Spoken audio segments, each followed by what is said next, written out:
Well, the Hamptons have a message for people in the city. Don't come here. With cases surging in the city, people have been flocking to beach communities to escape. But people on the east end of Long Island say they need to stay away. News 4's Greg Cergol live in Southampton with a bit of an uproar there, Greg. Well, Natalie, as with anything related to coronavirus, this issue is complicated. Complicated for East End officials, for year-round residents here, and especially for the New York City residents who've been coming here to seek shelter from the virus. The crowd at the Southampton beach wasn't overwhelming in size, but residents here say it's obvious the Hamptons summer season has begun in March. July, but colder. Year-round resident Philip King has seen the crowds in places like supermarkets.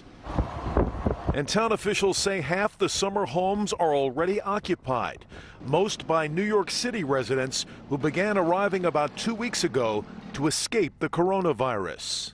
They have kids. I don't blame them. You know, just hope they're all healthy. And that's the concern here, that city residents are bringing the virus with them. This worker didn't want to be identified, but says he's worried. Something to think about, that they are potentially, from such a densely populated area, bringing it out to the East End. My community is concerned. Southampton supervisor says within days, his town went from 2 virus cases to 58. That's why he and other East End officials will soon be asking the governor for some short-term restrictions on unnecessary travel to this area.